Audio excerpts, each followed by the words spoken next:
For my capstone presentation, I'll be speaking with you about my research on Hurricane Katrina, a land cover change detection analysis spanning 15 years.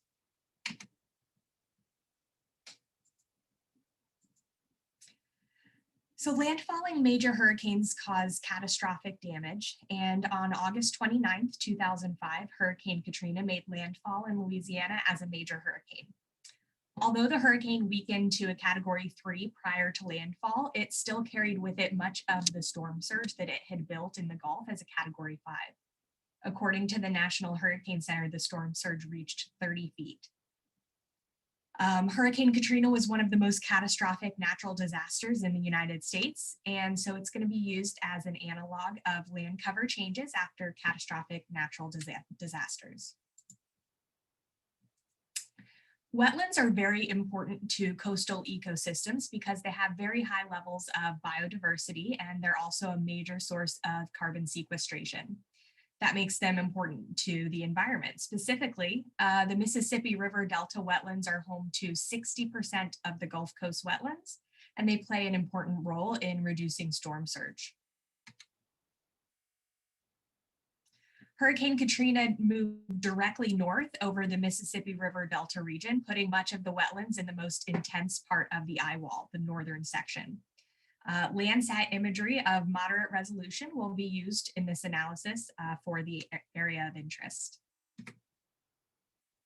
The objectives of this research study is to discover how Hurricane Katrina changed the landscape of southeastern Louisiana and how the landscape has recovered in the 15 years since the hurricane struck.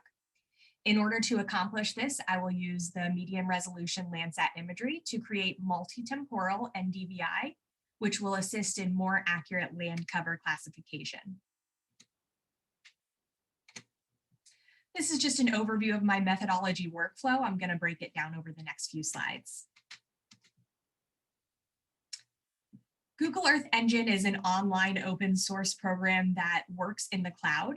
And for my analysis, I used Google Earth Engine to sort through a large stack of imagery and to find the least cloudy imagery in the AOI for each time period during the preferred time of year. I also used it to clip the imagery to the AOI, all without having to download large amounts of imagery to my local computer. So this is a very time-saving method. Time period 1 and time period 2 come from the Landsat 5 thematic mapper satellite sensor, and time period 3 came from the Landsat 8 operational land imager sensor. So although spectral, spatial, and radiometric properties of different Landsat sensors are very similar, there are small differences that can have big impacts on results. The band actually with the greatest root mean square deviation in surface reflectance between the two satellites is the near infrared band, which I've highlighted in the box in red in the graphic. And that deviation is why harmonization is required. Harmonization is a spectral transformation function, and it standardizes the pixel spectral response, thereby minimizing constraints of different spectral, spatial, and radiometric properties. And this, helps so that the images from different sensors can be more accurately compared. There are actually established radiometric calibration coefficients, and I was able to use those and apply them to each image within Google Earth Engine. NDVI is the Normalized Difference Vegetation Index. It's a band ratio that normalizes near infrared and red bands. The near infrared band corresponds to the long wavelength shoulder of the chlorophyll red edge, and the red band corresponds to the wavelengths with the maximum chlorophyll absorption. All this is to say that NDVI is very useful for mapping vegetation health, biomass, and vegetation changes. The results of the ratio range from -1 to 1. The smaller numbers indicate non-plant-like matter, things like rooftops or water. And then the higher values indicate healthy plants. So this image is a good guide to NDVI values. Just generally speaking, numbers from 0 to 0.33 are going to be unhealthy plants, and then values above 0.66 are going to be very healthy plants. In order to quantify the NDVI change, the values were changed from floating point to integer by utilizing this equation here. It changed the value so that they no longer ranged from -1 to 1, but instead from 0 to 100. And this was so that I could have all positive values, so that when I did the raster subtraction in the next equation there, it would result in positive values corresponding to increases in NDVI and negative values corresponding to decreases in NDVI. Land cover classification is defined as the observed biophysical cover of the Earth's surface. The land cover classification will be analyzed by discovering the spatial differences between time periods.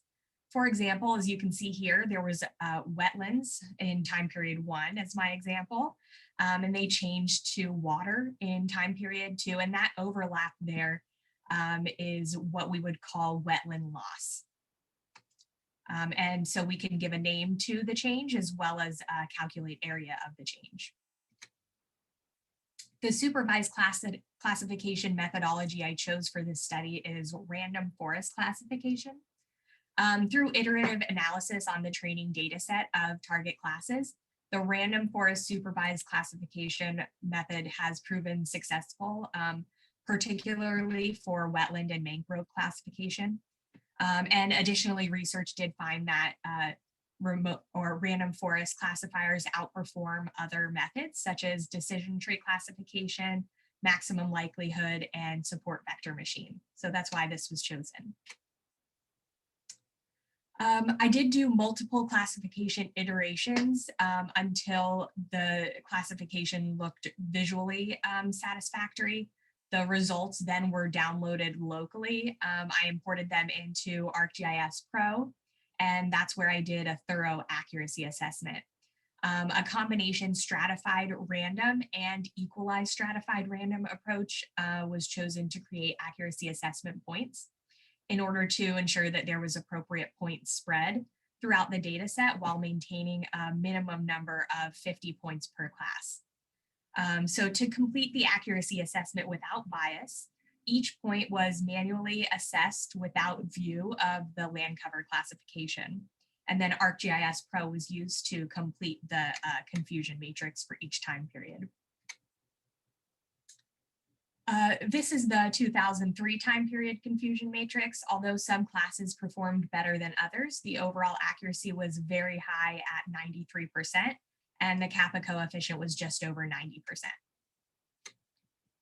And in 2005, the 2005 image did have some minor cloudiness, which affected the classifier performance slightly, but still the overall accuracy was very reasonable at about 90%. And kappa coefficient was nearly 87%. So still satisfactory results there. And in 2020, imagery, the overall accuracy was again satisfactory, 90%, kappa coefficient just over 87%, similar to the 2005 image. The classifier did struggle to achieve the results though. It took a lot of iterations. And this was due to some sun glint in the image. So once the land cover classification outputs were confirmed to meet accuracy standards, then I did the change detection, which continued within Google Earth Engine. Changes were assessed between land cover classification time period 1 and time period 2, as well as between time period 2 and time period 3, and then time period 1 and time period 3. So I was able to use a JavaScript function to apply math to each raster and give each change a new random number. So now we'll get into the results. These are the outputs for the NDVI equation. Areas in darker green show higher values of NDVI indicating healthy vegetation, and areas in darker brown indicate lower NDVI values, which equates to water, bare earth, or man-made materials, things like rooftops. The first thing to notice is the greenness of the urban areas just south of Lake Pontchartrain, which is box A in the image on the left, which is from 2003, so before Hurricane Katrina. And in the wetlands of the Eastern Plaquemines Parish, which is box B, there's a clear difference from 2003 to 2005 in these areas. 2005 showed significantly less greenness in these areas, meaning much lower NDVI values. So this is the actual change image. The green pixels here represent increasing NDVI values, and the darker brown indicates decreasing. So the results did show a drastic reduction in NDVI over a large part of the AOI, which is to be expected after a hurricane. The decrease is most noticeable in those dense wetlands found towards the center of the AOI.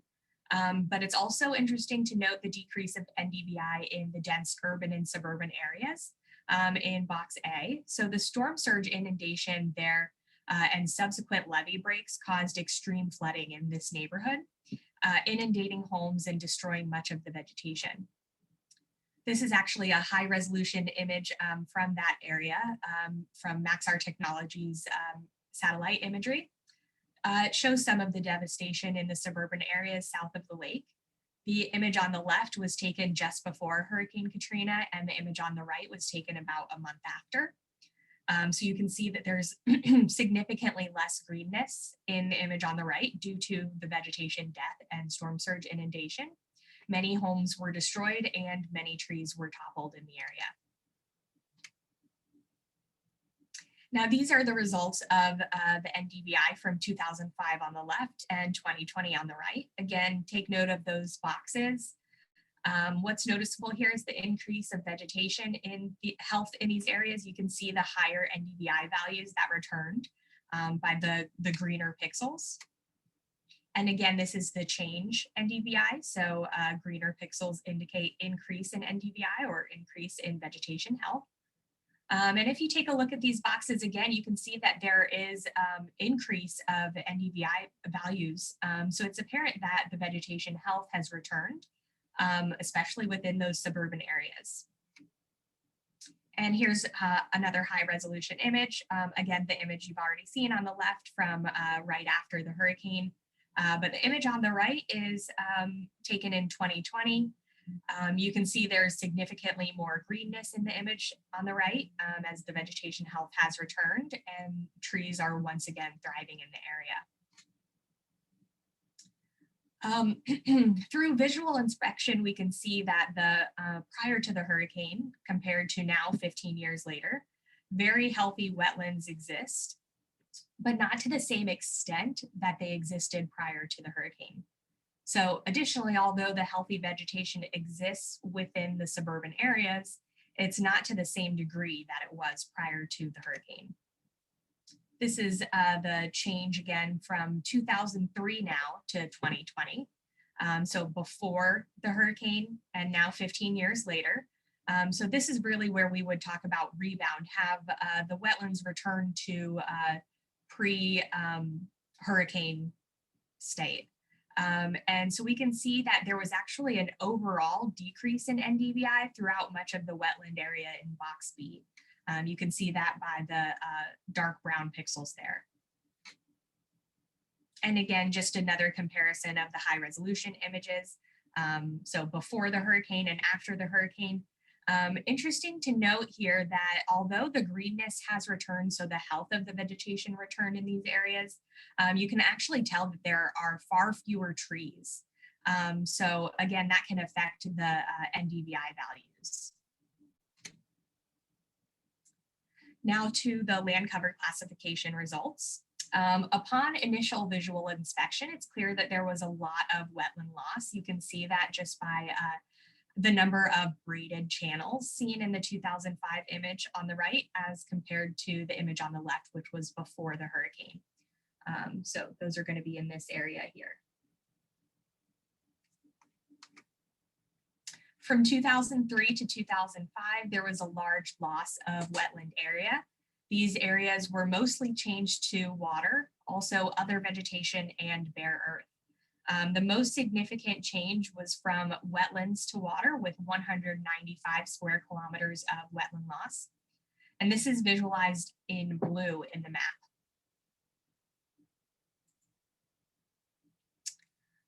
So while the false color image makes it clear that the vegetation has returned to the wetlands, you can see that the braided channels, many of them remain.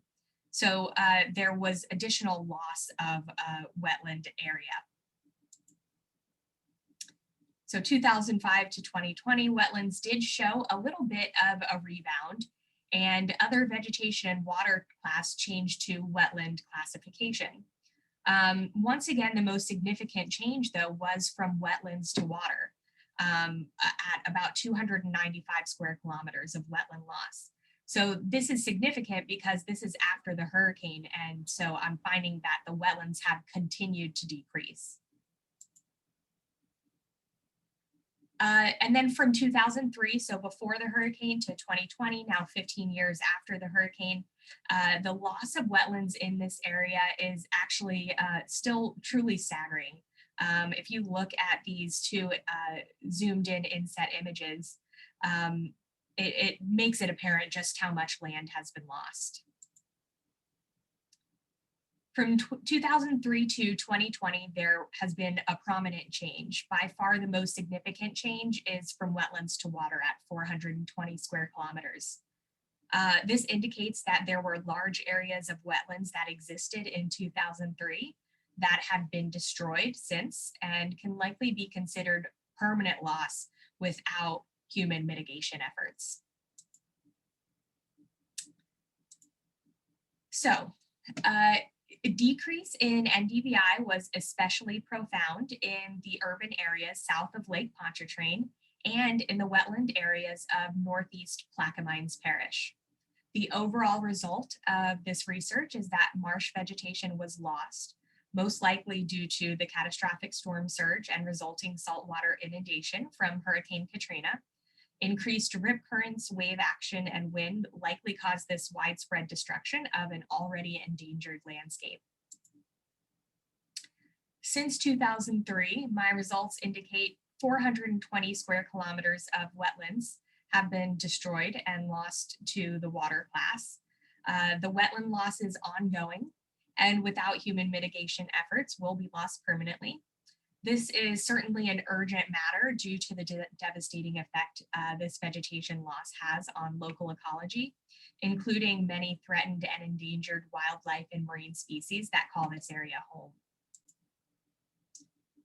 For future work, I would like to continue this analysis for every year from 2003 to 2020 in order to trace the exact timing of the major changes in land cover. Also possibly to discover a cause for the continuing wetland loss that I'm seeing in this analysis. Additional disasters such as Hurricane Isaac, which struck the area, and also the Deepwater Horizon's oil spill are likely to have had an impact on the wetlands in this area. And so those I would like to analyze as well. Finally, I'd like to thank Dr. Doug Miller for his expertise and advisement on this research project, as well as Maxar Technologies for access to the high resolution imagery and the USGS for the Landsat imagery. And with that, I'm happy to take any questions. Great, thanks, Alicia. We have just a couple minutes for questions. If anybody has one, go ahead and put that into the chat. There's one there from Greg. It says, what are the policy implications of this study? Any recommendations? Yeah, so there are actually some efforts going on right now to, increase wetlands in the area. They're currently fighting for funding, and so I'm hoping that this analysis, gives what they need to prove the importance. Great, thanks. To stay on schedule, oh, there's one more question.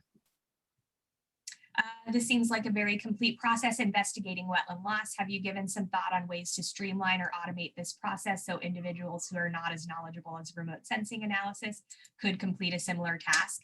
And the answer is absolutely yes to that. I'll just be quick. The fact that this entire study was accomplished in Google Earth Engine means that the JavaScript coding that I used to complete the analysis is open source and available. And so I do plan on sharing that, and hopefully, additional studies similar to this can be done in different AOIs.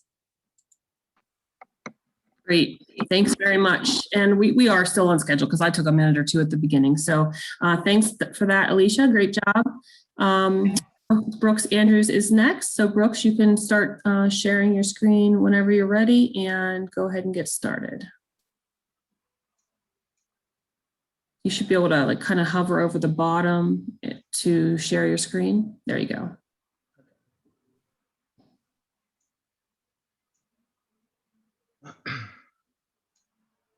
Okay, well, thank you for the introduction, and good morning to everyone. My name is Brooks Andrews. I'm a graduate student here at Penn State, and today I'll be presenting my final capstone project titled Exploring the Relationship Between Urban Growth and Flooding in the City of Houston Using Remote Sensing.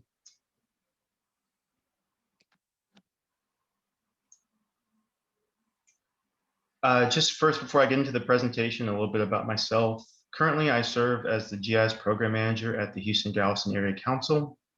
I'm part of the Data Services GIS team there, and I've been with HGAC since about 2012. Prior to that, I was at Texas State University in San Marcos, Texas, where I was obtaining my Bachelor's of Science in Urban and Regional Planning. I am a native to the greater Houston area, which is kind of shows my interest in this project, and I do currently reside here as well. Just a couple of hobbies away from GIS.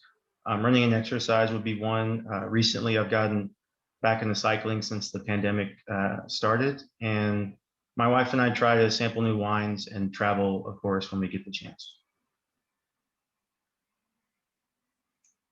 So the project background, and we'll start with the problem.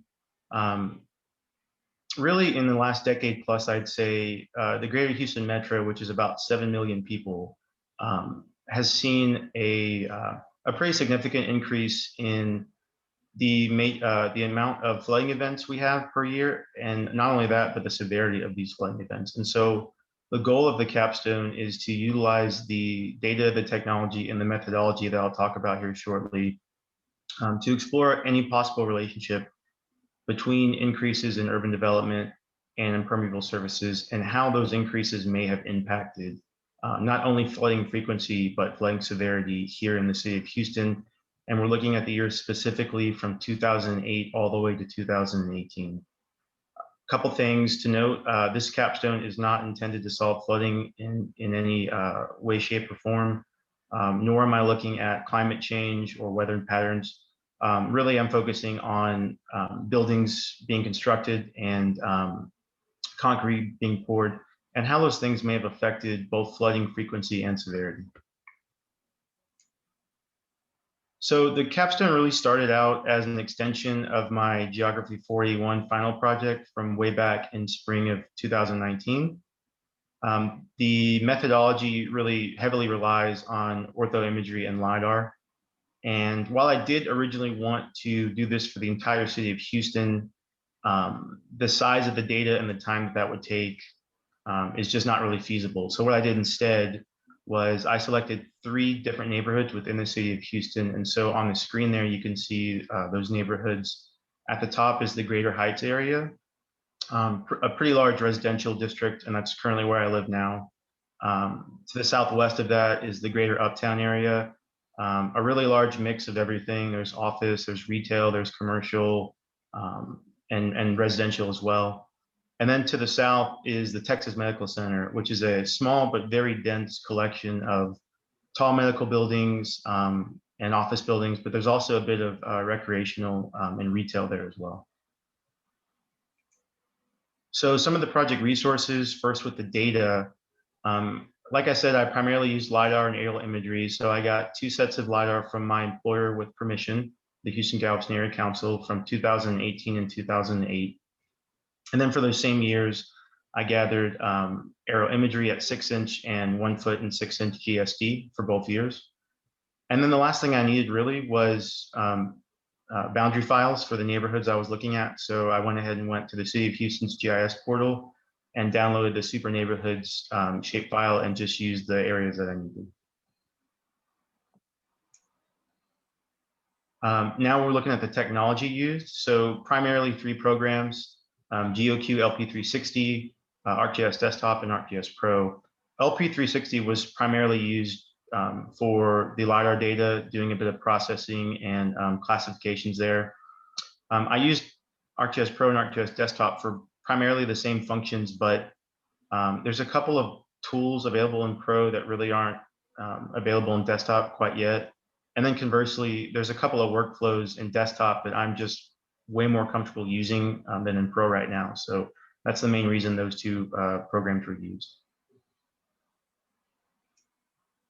Here's a look at the methodology first for the urban development analysis piece with the LiDAR data. So the first thing I had to do was clean up and define some of the raw point cloud data. So to do that, I used a tool called Create Last Buildings in ArcGIS Pro.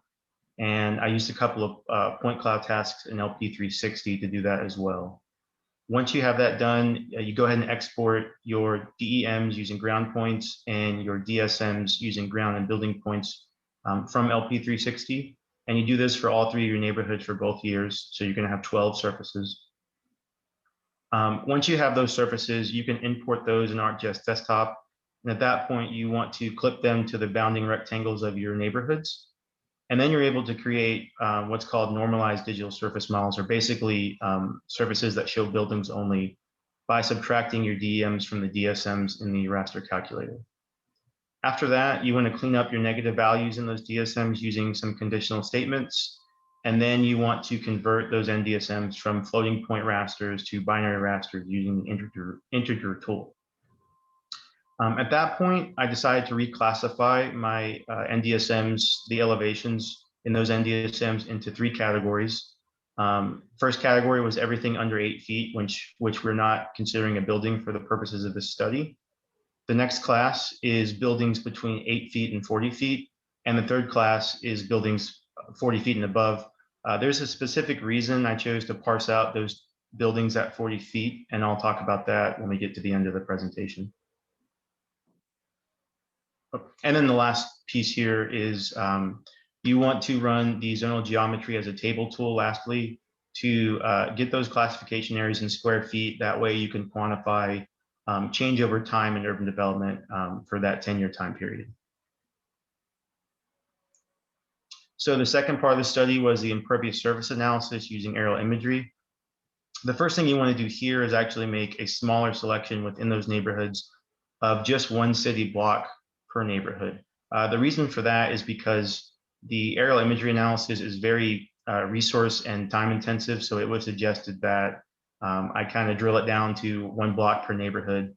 And so to limit bias, what I did was I've lived in all 3 of these neighborhoods. And so what I did was I just chose the city block that I lived in for each one. Rather than just picking areas that I knew had changed, I decided to pick the blocks where I once lived. And so the pictures on the right are actually the block in the heights that I currently live in now.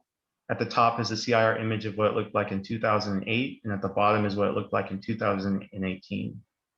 So once you have those blocks selected, you can grab the tiles for those blocks, and you want to import them in ArcGIS Pro, where you're going to do the bulk of the work. The first thing that you do is you run the imagery classification wizard to first segment the imagery by its pixel values.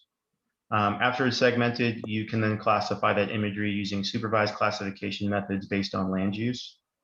After it's classified, you can use the spectral content and those classifications you just created to make pervious and impervious surface outputs. And you do that for all 3 of those blocks for both years.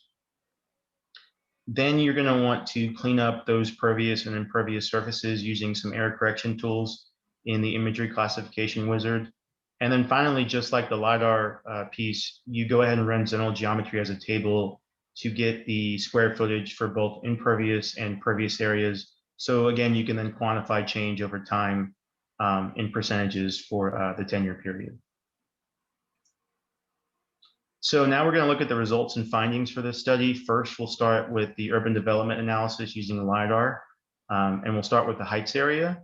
What you see on the screen here is the final NDSMs for the heights area in 2008 and 2018 on the right side. The items in yellow represent buildings 40 feet and below, so the smaller buildings.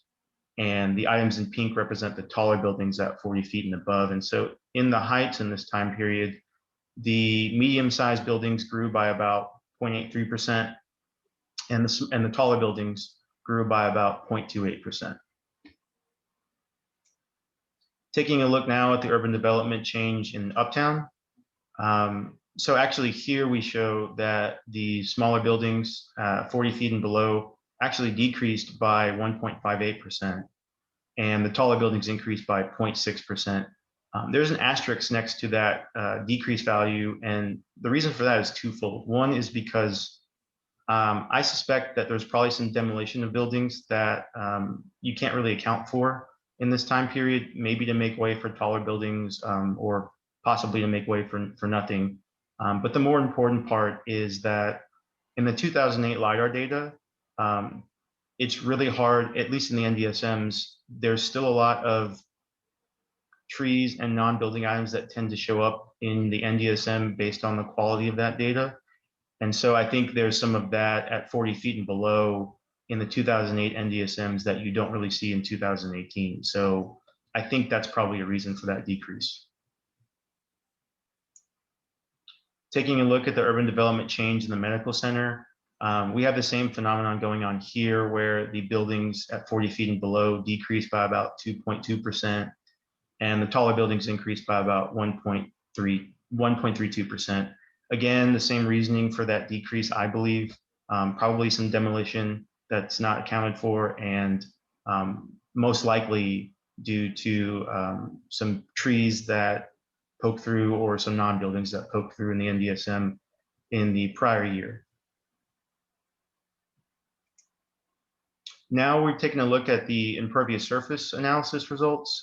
Again, we'll start with the heights area. And so on the left is 08, on the right is 2018. And the areas shaded in like the lime green are your pervious areas, and the areas in gray are your impervious areas. And so here there's a pretty drastic change. The impervious area actually grew by about 30%, so lots of concrete being poured here in this time period. And your pervious areas conversely decreased by 30% as well. This is the block selected for the Uptown area. In Uptown, in this 10-year time period, not as much change, but still quite a bit of change going on. The impervious area grew by 14.5%, while the pervious area decreased by 14.5%. And then the last piece of the results is the impervious analysis for the medical center. There's a strange thing that went on in the med center area. So it actually shows that the impervious areas decreased by 5%. And while that's a good thing, I think the reason for that is there is a pretty large vacant lot right in the center of the image in 2008. And about half of it is covered up with, it's still a vacant concrete lot, but in 2018, it's covered up with some weeds and grass that's overgrown. So I think that really contributed to that 5% decrease. There is one building that was built over a parking lot in 2018. So I really don't think there was much change, if at all, but because of some overgrown grass, I think we show some change in impervious surfaces. And so moving into the final conclusions, what I just showed everyone was the results and findings where we saw 6 of the 9 areas of measurement showed either increases in urban development or impervious surfaces. And so a natural question that you might have at this point is, so what do a few increases in buildings being built and concrete being poured over an entire decade have to do with flooding? And the answer is most likely quite a bit. There's a quote on the screen. I won't read all of it, but I'll read the second half, which says, limited attention has been paid to the potential effects of urbanization on the hydrometeorology associated with Hurricane Harvey.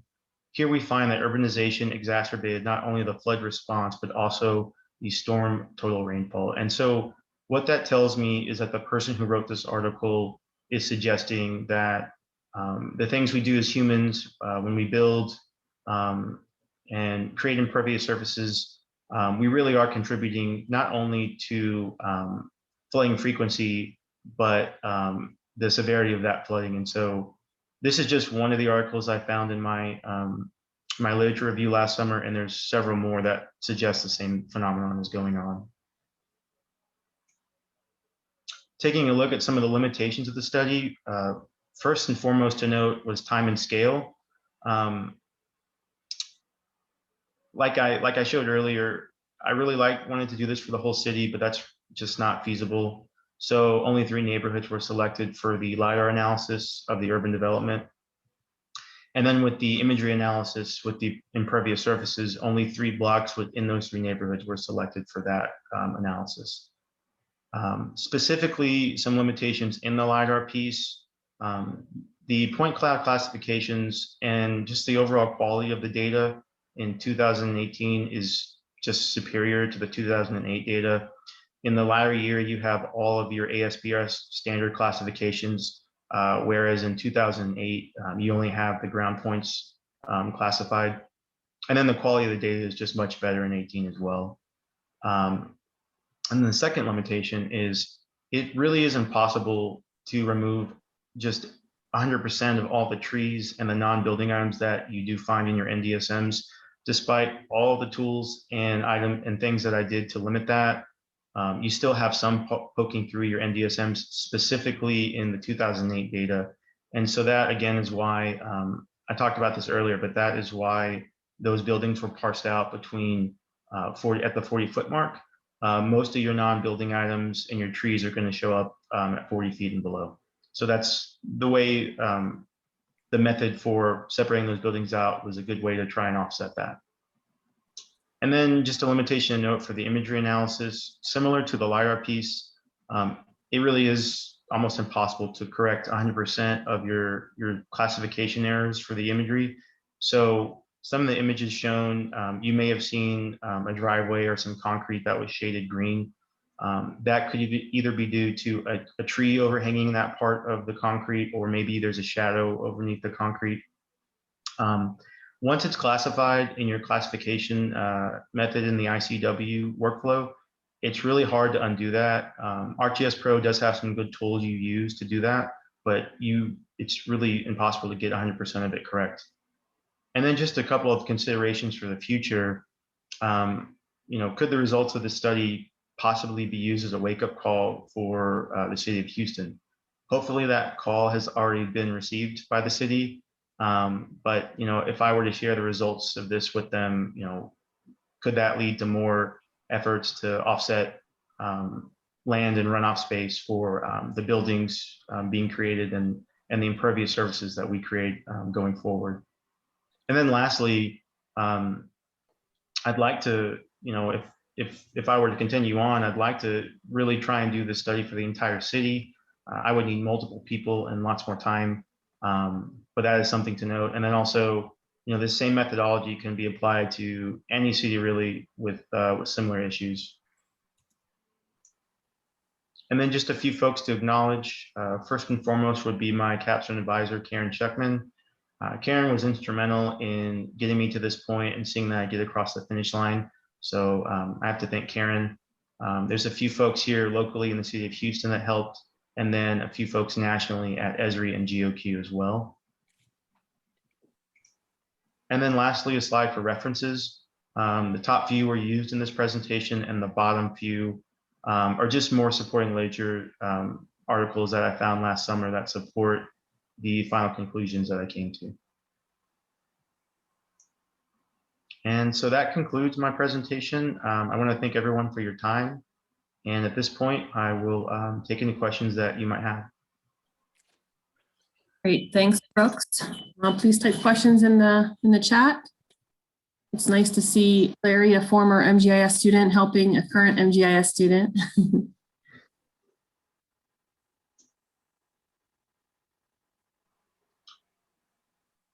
So Fritz says, great job. I assume you conducted some ground truthing in order to confirm what the images suggested. If so, would you have been able to come to the same conclusions had you not carried out the ground truthing process? In addition, based on ground truthing, how much confidence do you have in your supervised classification results? Good question. So similar to the last presentation, I do have confusion matrices, excuse me, for all of those impervious surface analyses. Each one of them were at 85% or above. Esri suggested that they're all at 80% or above for the truthing. And so I'm pretty confident that they represent the true pervious and impervious surfaces. Just for the sake of time, I didn't share those confusion matrices in this presentation, but they were each at 85% or above, which is above the suggested percentage. Great. Hopefully that answered your question. Okay. Yeah, it looks like it did. Thank you for that, Brooks. I guess also in the interest of time, we'll just keep it at that since there are no more obvious questions right now. And if you want to go ahead, as like Alicia did, put your email address in the chat, then you might get some follow-up questions in email. Sure. Thank you. Yes. Okay. So next we'll go to Ian Hipyard. Ian, if you want to share your screen and start whenever you're ready.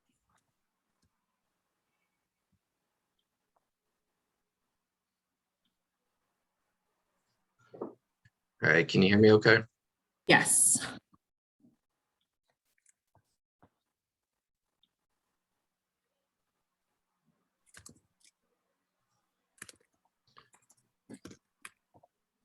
Okay.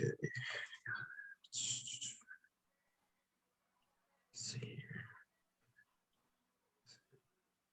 here. Is that showing up full screen for you guys?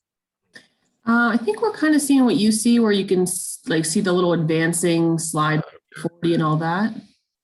Not sure why it's not in the full screen mode.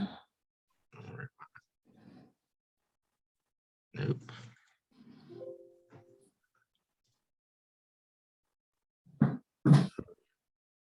I think if you say hide presenter view, that'll go away. Click the three dots. 3 dots. Hide presenter view. And then try showing your slideshow. Just down here again, or Yeah.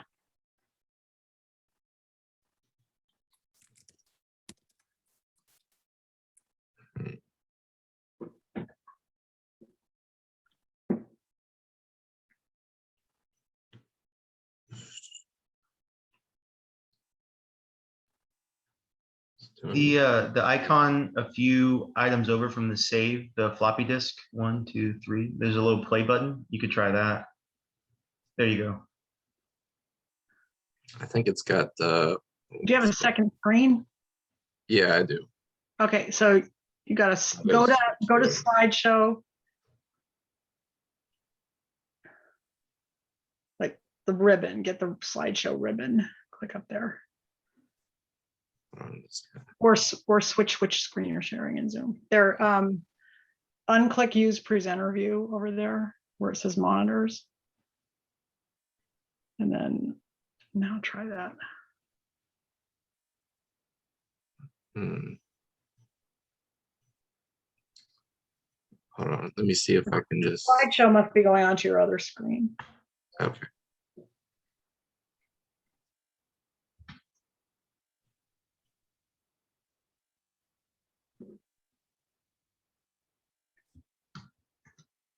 Did that go to the other screen for you guys? Yeah, now we can see just the slides. Yep. Okay, good. Sorry about that. All right. All right. Hello, everyone. My name's Ian Hippard. This is my capstone project. There goes the nearest neighborhood, examining the spatial relationship of domestic immigration on Idaho's election results. Here's a quick little table of contents, and we'll start with background. So when we talk about migration, we're talking about domestic immigration for this project, which is the sum of migrants moving from one area of the country to another. Specifically, this would be county to county. The U.S. Census Bureau conducts annual estimates for in, out, and net migration of county to county, metro to metro, and state to state. So Idaho is one of the fastest growing states in America. Just looking at the images, you can see why it's outdoorsman's paradise. Roughly 61% of the state is federally owned, so it's maintained pristine like this. It's the 12th smallest state in the US with a population just over 1.7 million. But it is one of the fastest growing states in America, and largely in part to the domestic migration that's happened over the past couple of years. In 2019, there were almost 80,000 migrants moving to the Gem State alone. So why this experiment is kind of interesting is because of who was coming in. So California and Washington are the two largest contributors to in-migration to Idaho. So the images are a little bit hyperbolic, but just wanted to show representation of where kind of the crux of this project is with people's assumptions about, you know, LA and Seattle and the type of, I guess, culture that could be potentially migrating with the people that are coming from these places. But to look at Idaho as a whole, politically, it's one of the most conservative states in America. As you can see, in 2008 was the last time anyone from any Democrat won a position in the US House, and that was only for one term. All right, so with the rapid growth in places like Boise, there are some local residents who feel like their way of life is dramatically changing. So the Treasure Valley Survey, which is conducted every year the past 4 years, is conducted by the Idaho Policy Institute at Boise State University. What they do is they poll residents in the Treasure Valley area, which is the Boise metro area with Ada and Canyon County. And they just kind of pick the brains of residents and see what they're most worried about as it pertains to migration. And the top reasons people were upset were increased traffic volume and cost of living.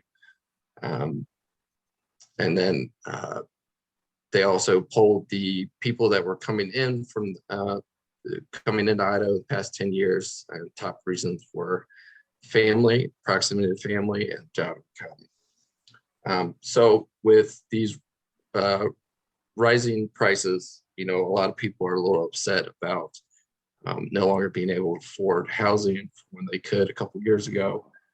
So it's kind of growing tension between some Idaho natives and the new incoming residents.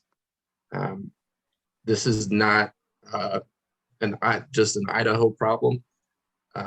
A lot of people in Texas are feeling the same way. Recently, Nashville is also coming up. So there's been a lot in the news about historically Republican states that are seeing an influx of Californians and Washingtonians that has them a little on edge about whether or not, you know, if these traditionally red states are going to continue to be, you know, red states in the future with such rapid growth. So the goal of this project really is to cut through any assumptions and look at the data. The point of this project is to examine Idaho election results to determine the effects of migration on the political landscape.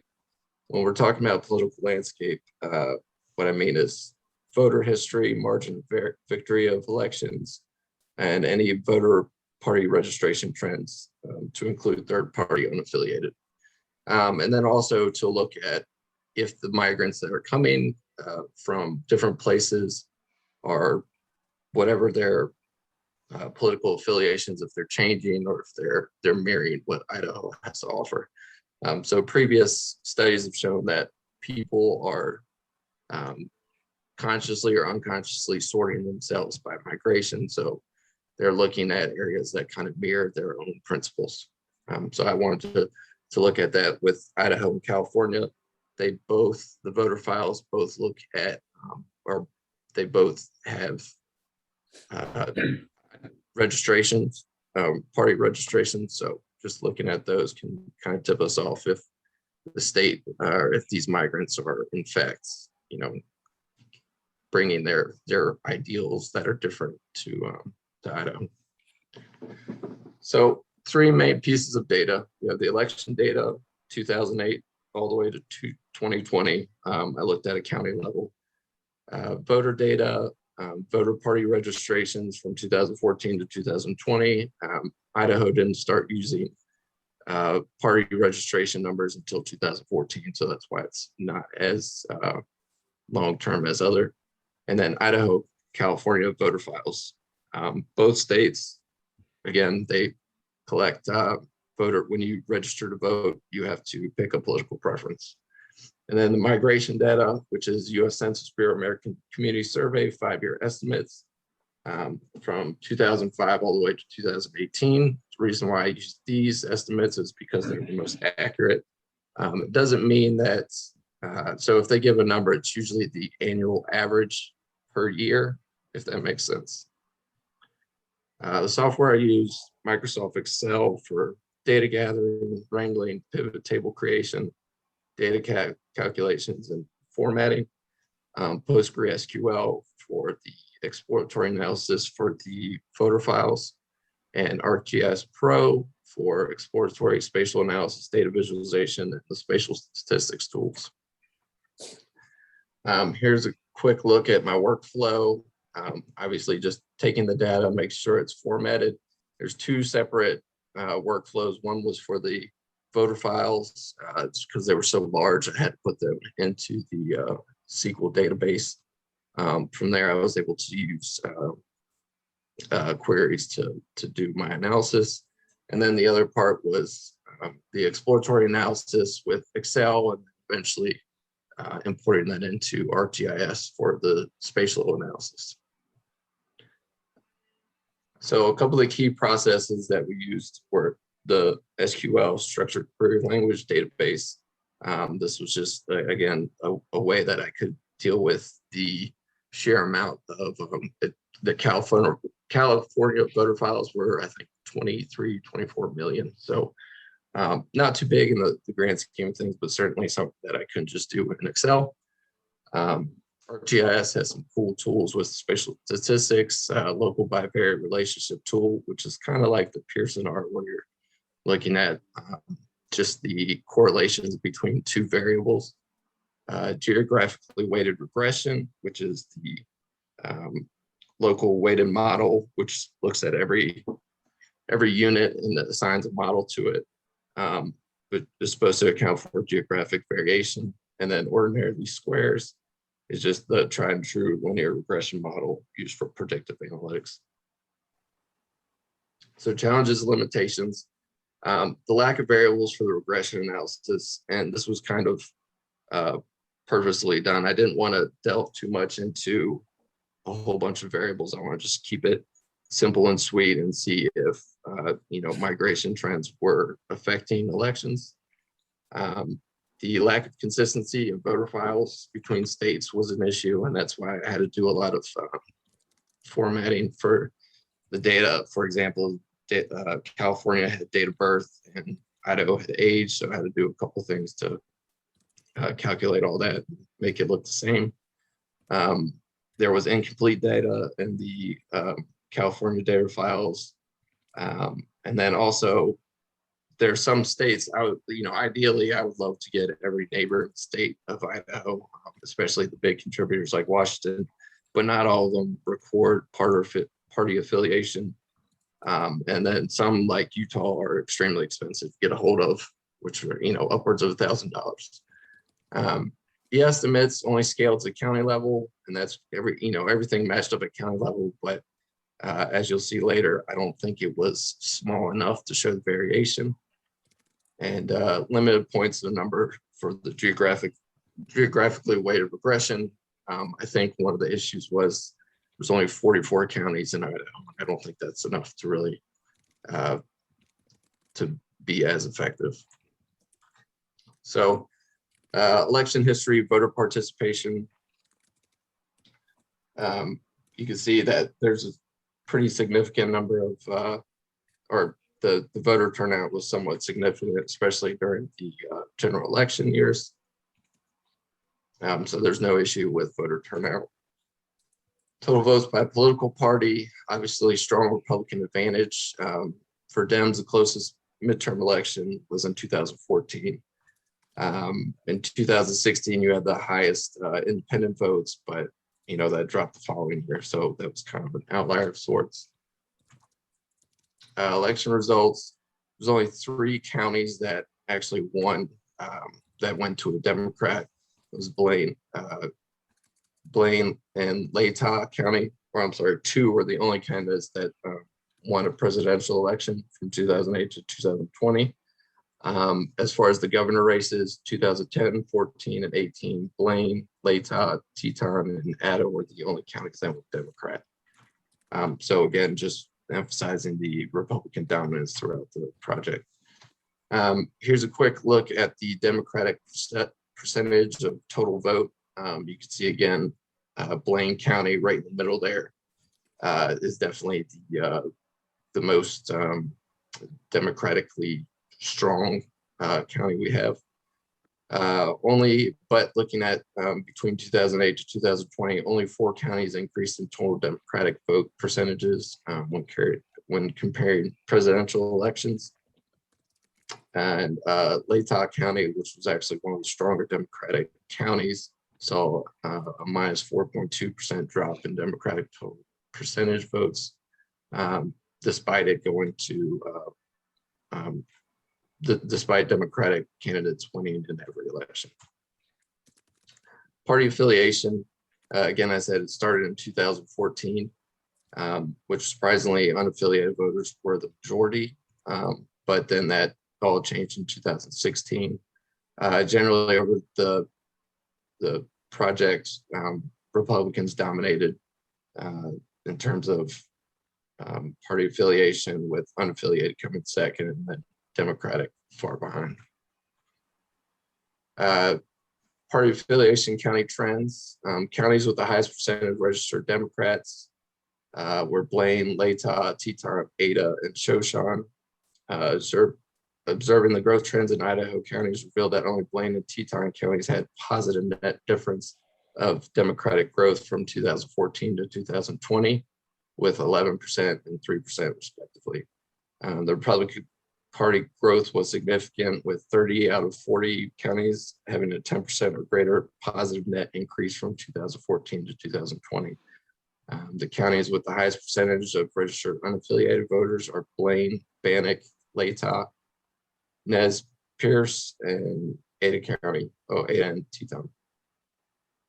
From 2014 to 2020, unaffiliated registration percentages have dropped significantly, with all counties decreasing in that period.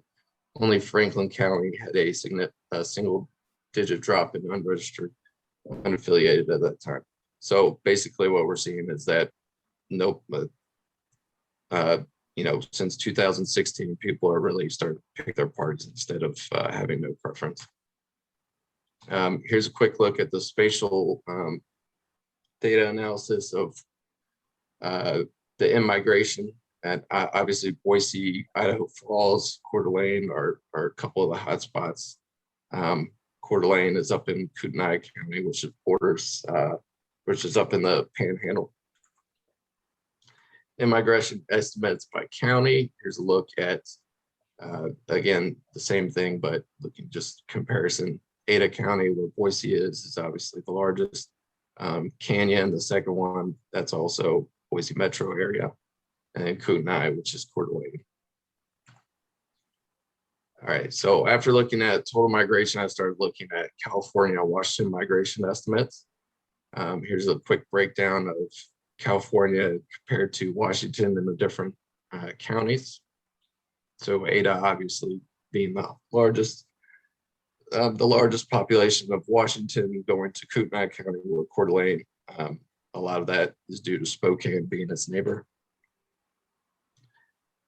California, Washington count of origin analysis. Largest outmigration from California originates in LA, Orange, and San Diego County, which are Southern California. The layout of those, or the makeup of each of these counties, is roughly Democratic majority and a significant amount of no party preference. There are more registered no party preference voters in LA County than Republicans, and 1 less percent of Republicans than no party preference in San Diego County. Orange County has the closest total percentage of Democrats and Republicans, with 36 and 34 respectively. Los Angeles County is the largest Democratic majority with 52%. The largest outmigration from Washington originates in Spokane and King County.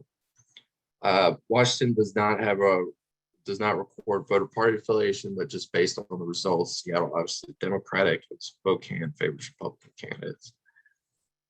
Breaking it down further with Los Angeles and Spokane County migration distribution, you can see that Coeur d'Alene, obviously in proximity to Spokane, up in the Panhandle, having the most migrants in Coeur d'Alene area, and then in LA County, dispersed all over the major metropolitan, or I don't want to say metropolitans, but the major cities of Idaho. So I think one of the most interesting parts of this project was the voter file analysis, just looking at what people were registered as and what if they did in fact switch.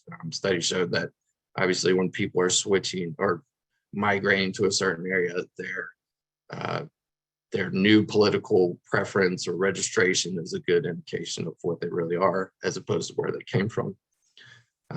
So looking at it, it somewhat mirrored Idaho's statewide political affiliation. So Orange County, 51% were Republican, 15% were Democratic, 30% unaffiliated. Across the board, you could see a Republican majority followed by unaffiliated and then Democratic. And then this other table B is just showing when people actually switched, just the percentage. So the lowest percentages were people switching to Democrat, with only Republicans switching, 3% of Republicans switching Democrat, unaffiliated switching to Democrat was 2.8%, while Democrats switching to Republican were 12.6%, unaffiliated to Republican 7.8%. And then also Republican and Democrats to unaffiliated 7.9 and 10.6. Migrant party registration, just looking at the registration totals. The diagram's might be a little confusing, but what I'm trying to say in this is, for example, Ada, 44.9% moved in and registered as Republican, and that's 2.9% higher than Ada County's average. So as you can see, Ada, Blaine, and Kootenai, I thought were interesting comparisons. Ada being the largest, the most populated area, and also most balanced in terms of political affiliation. Blaine, obviously the Democratic stronghold, and Kootenai, which is one of the larger cities, but certainly more Republican. But just looking at the makeup of how these migrants registered for their parties. So it somewhat mirrored it mirrored the destinations is all this is really trying to say. So looking at using these spatial statistics tools, local bivariate relationship analysis, again, just comparing different variables and seeing how they correlate with each other. There really wasn't much significant correlations, with the exception of this, which is the higher the percentage of unaffiliated voters, the higher amount of Democratic success. And again, this is the opposite with Republicans. So there's a strong positive linear correlation with Democratic percentage of total votes, and a strong negative linear correlation with Republican percentage of total votes. Just running the ordinary least square regression diagnostics, with the dependent variable being the percentage of Democratic total vote, and the independent variable being the 5-year estimates for the Census Bureau. You see each of the coefficients is very small, close to 0. Only 3 of them, the latter 3, were statistically significant. And then the AICC, the ACIC information criterion score is sort of like a comparison between models. So the lower the number, the better the model performed. The Hark-Bera is a test of normality, and the adjusted R-squared is kind of the goodness of fit, or what percentage do these variables tell the story. And so you can see that it's very small percentage. I mean, the highest one was 10% with model 4. So really, all in all, very low coefficients, not very significant. So showing very little impact that migration has on the Democratic percentage of total votes. Here's a quick little look at the results, which I just kind of went over. And then next part was just to see if there's spatial autocorrelation, which surprisingly with, the migration and political results are, geographically varying issue, but there wasn't much picked up with the spatial autocorrelation test. So model 3 was the only one that had a clustered pattern showing evidence of positive spatial autocorrelation. So with that, I wanted to do the geographically weighted regression to see if that would improve the model scores at all to account for the spatial variation. And this is the same source, the comparison. I'm sorry. The result showed consistent coefficient values close to 0, like the OLS. Model 4 had the highest adjusted R² score of 17%. In comparison, OLS diagnostic scores 3, 5, and 6 had significantly better scores than their OLS counterparts, meaning they performed slightly better. Model 3 was the only model to show spatial autocorrelation from Moran's I report, which only slightly improved the geographically weighted regression model. So with all this, the conclusion, again, the purpose of this project was to analyze the effect of domestic immigration on political landscapes on Idaho and see if migrants mirrored their destination in terms of political party preference. This project found no significant trends, relationships, or effects to indicate a political shift in Idaho. Party affiliations, migrant party switching, and political results highlighted trends of Republican Party political support growing in Idaho. So the opposite of what people might think. Results had similar findings with previous studies. The studies, again, saying that people are more likely to go to areas that reflect their own values. So essentially voting with their feet. With this sort of thing, the more refined data we could get, especially a smaller real unit, with the political data, I think that GIS and location intelligence industry will continue to grow in impact. I think there's a real problem right now with pollsters and kind of getting the pulse of the nation when it comes to political results. And I think that GIS and location intelligence could help this in the future.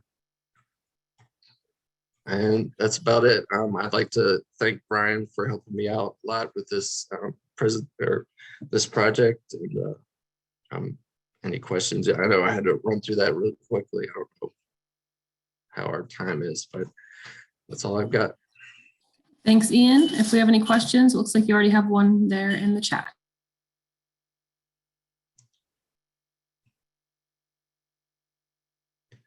You might need to stop sharing to be able to see it. Okay. All right, which one do we got?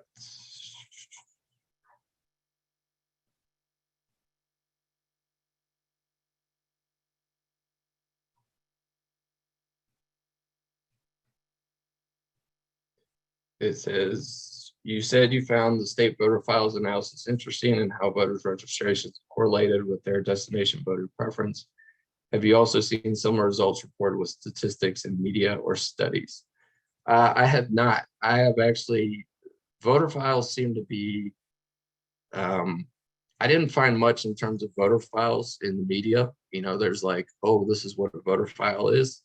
But it seems like the people who are most interested in using this are private companies or researchers.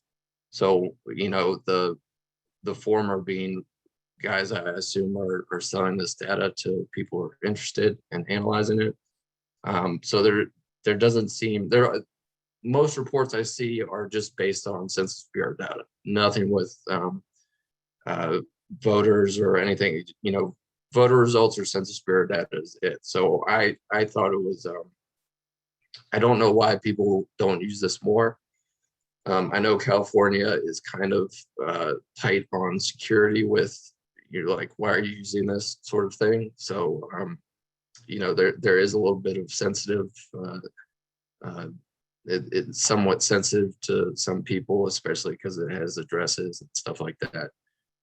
But I wish I could have seen more. And next question, I was curious to know how you were able to determine the exact number of people that moved from a given California, Washington county to Idaho counties. In other words, how were you able to determine the county from which the influx of people came? So that's how the data was broken down with the Census Bureau. They do county to county. So I can see LA County had, if I'm understanding that right, exact number. So it's not going to be the exact number. These are all estimates, but so an example would be, you could see LA County, how many went to Ada County and Boise. So it's, you know, 650 is the projection for that year. So it's like, Census Bureau is actually very good about finding pretty good estimates about specific county to county.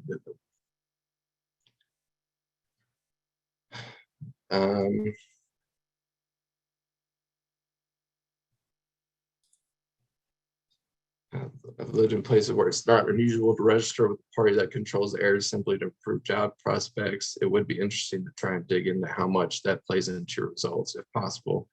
Not sure how to go about that sort of surveying.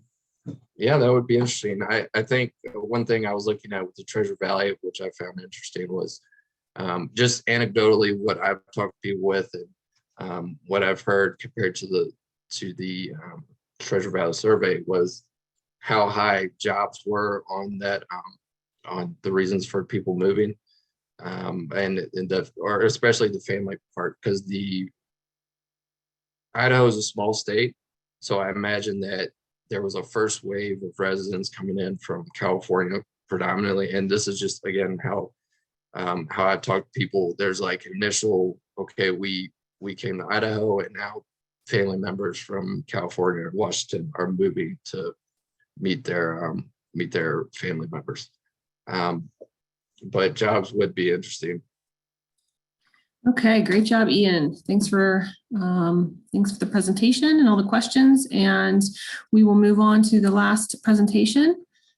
Jamie Dawson is going to present, and I want to thank Jamie for being willing to move his from last week to this week. He was the only one on next week's list, so I asked if he could move to this week, and he agreed. So Ian, if you want to stop sharing, and Jamie, if you want to start sharing, and you can start whenever you're ready. You guys can hear me, right? Yes, we can. Awesome. So my capstone project was using real estate data and specifically Zillow. So Zillow has an API, Python API, that I can kind of take all their real estate listings and do an analysis on.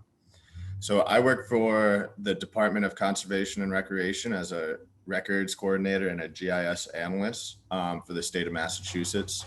So I work with the land acquisition team and legal team, and I kind of just keep track of all their acquisitions. I kind of have an insight to how they get their acquisitions and such.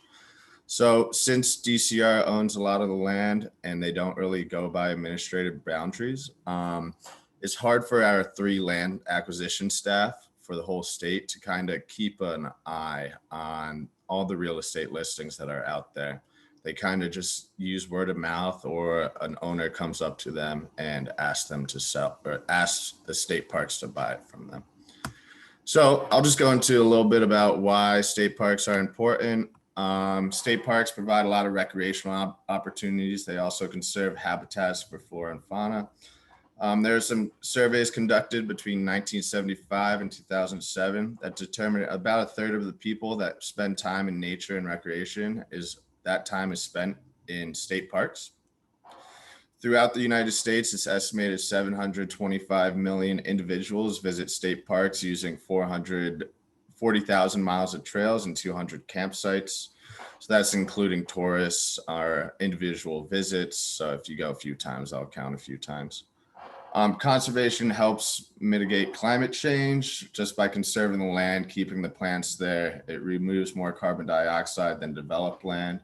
It also helps with flooding and flood mitigation. For example, the first presentation about wetlands, if we can conserve those wetlands in a state park or such, it might do a better job at buffering the storm surge that might affect New Orleans and the surrounding area.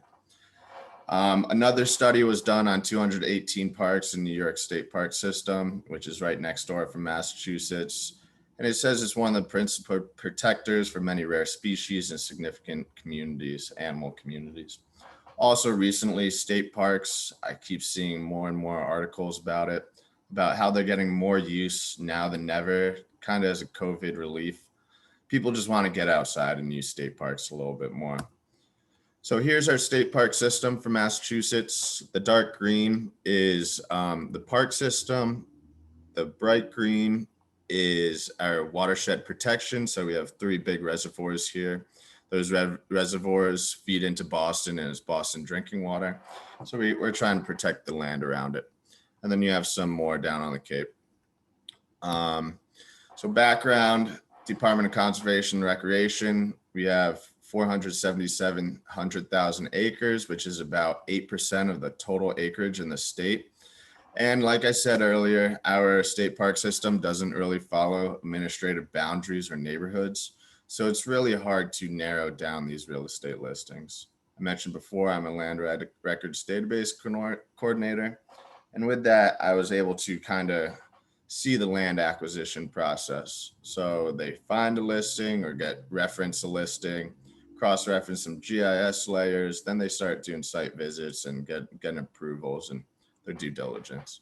So I was trying to create an application which would kind of take care of these first 2 items in the list automatically and notify my staff.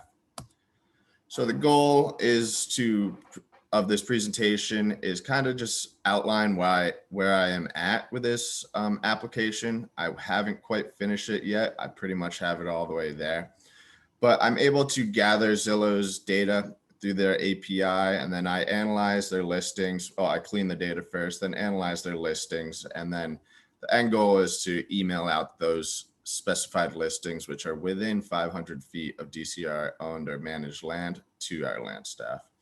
So like I said, I haven't quite figured out the Gmail API, but I was hoping to do that this week. And then in addition, in the future, I'd like to incorporate more GIS layers such as biomap, climate resilience layers, and areas of environmental concern. I'm also trying to incorporate this into our land acquisition strategy to provide more versatile and in-depth information to our land acquisition staff. So just some data and materials. I use Amazon Web Services. So since I kind of want this running weekly and only getting the past week worth of real estate results, I thought it would be good to put this up on Amazon Web Service cloud server. So then I can just set a schedule where it runs once a week and sends out an email once a week. Because I'm doing some spatial analysis, how to install Enterprise Esri server on it. I'm using the Zillow API, some GIS layers is currently the only one I'm using is the mass protected open space layer, which shows DCR owned and managed land, the Gmail API, and then a few Panda packages right there, or Python packages, Panda, ArcPy, Google requests, and Base64. So if you haven't used Amazon Web Services before, there's just kind of the console where you start your computer and then you remote log in. I'll go over some of the code I'm using. So this is the data pull from Zillow's API. You mainly use this URL and then you add some extra queries onto the end, and then it replies with pretty much this. So this is the data I was dealing with. It's not a CSV. So it's kind of pain to clean it up and make it usable. So this is one field here. This is another field. And then pretty much all of the actual data was just one long string that I had to parse out. So in order to do that, I cleaned up the beginning section, this section into listing key, and then the end section.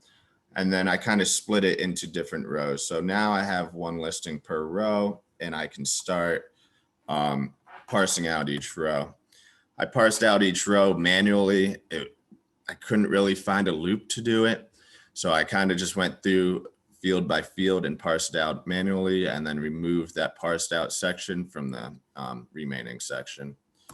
So I did that and ended up with 52 fields. I even left some in there. So if you look right here, there's some IDs, but we got lot sizes, fees, list price, bedrooms, pretty much anything you see in a normal real estate listing, but some other information that you wouldn't see, like occupant phone, private remarks, showing contact, and some more tax information.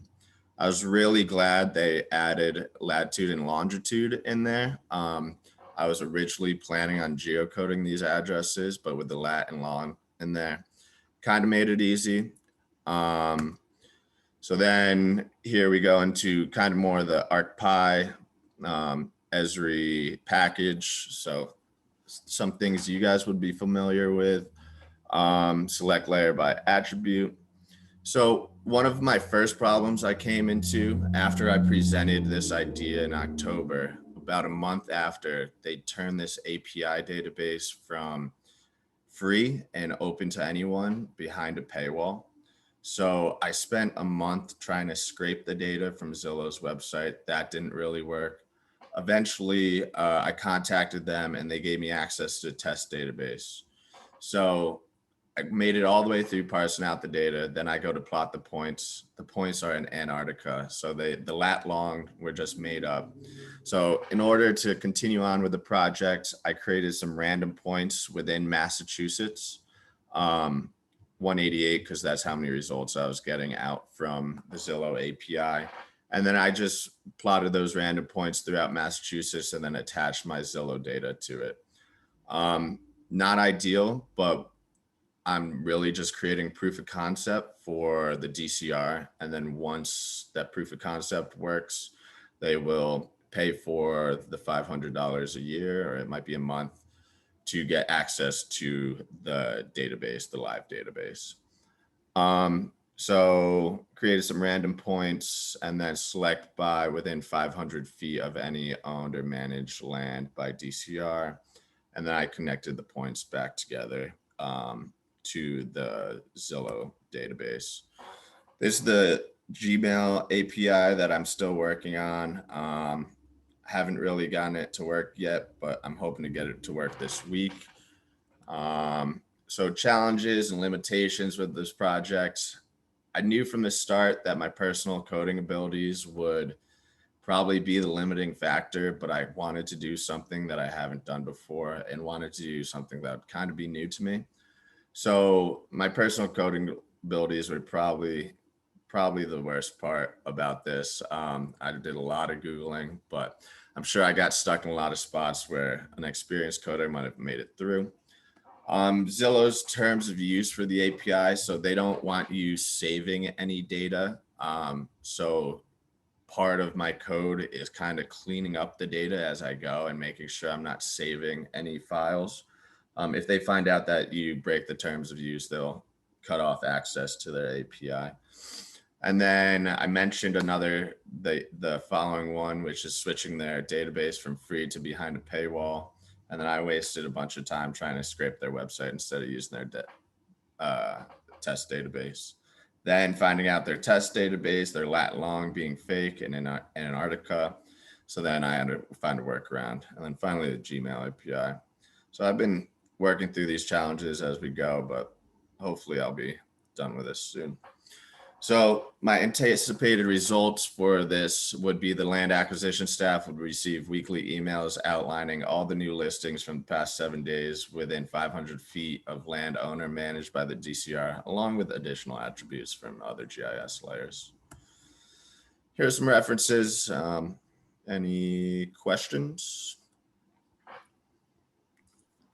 Great job, Jamie. Thank you. If we have any questions, please type them in the chat.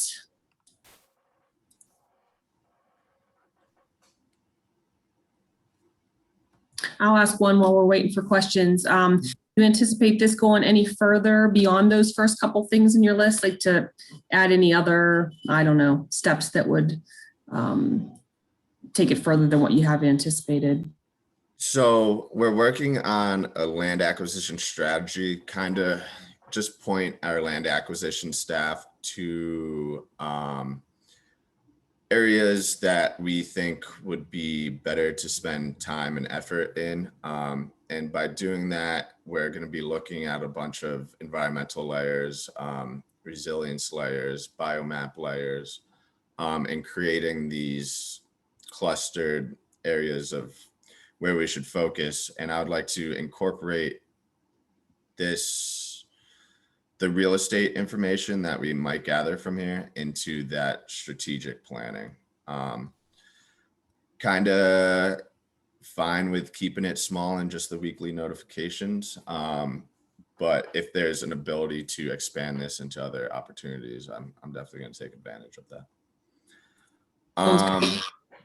Can you elaborate on lat long? So since it was being in Alaska, being fake, so since it was a test database, I noticed a lot of the attributes in the fields were fake.